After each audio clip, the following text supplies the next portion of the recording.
All right, well, I mean, the mainstream media does this all the time. They cherry pick one line, they remove all the context, and then they create a narrative around that one cherry picked comment to make it appear to the people the way they want it to appear.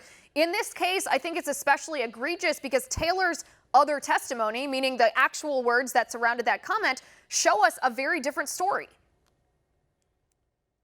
Right, and look, his testimony, as you mentioned, flows from Sondland and Volker's testimony. Volker pretty much said that there was no quid pro quo that he knew of. Moreover, you have the texts when Sondland was talking to Taylor, saying he wanted to be crystal clear, no quid pro quo. It's almost as if that text doesn't exist anymore. Moreover, in his testimony, Bill Taylor said that Ukraine didn't even know that they were withholding money at the time of the phone call. We have to remember, Donald Trump made that phone call to congratulate Zelensky on his recent victory. It wasn't to call him up to say, hey, look, can you manufacture dirt on my political opponent, as the media has kind of, created this narrative around. It was really him asking a favor to look into the 2016 elections, which we just had a 2-year investigation into whether Russia meddled in our elections, and him saying, hey, look, I heard about Biden, and there might be some to some degree looking into corruption there.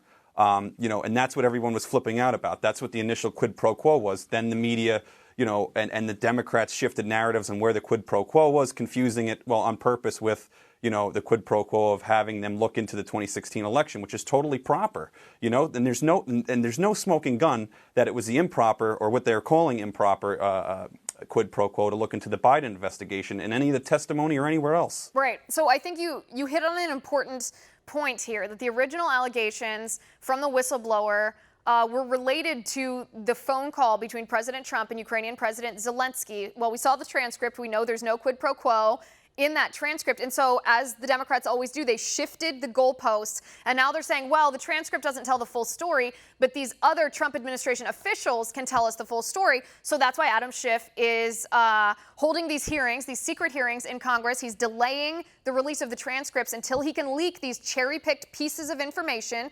And the mainstream media picks up on those cherry-picked pieces of information and creates their own narrative. The question is, even these individuals in the Trump administration who say, I presumed there was a quid pro quo, it was an understanding that I had that there was a quid pro quo, the question that needs to be asked is, what is the proof that there was a quid pro quo? Not just your own understanding, presumption, or assumption. From whom? And from where did it come? And the thing is, none of these guys have an answer to that except their own fabrication of it or their own presumption of it.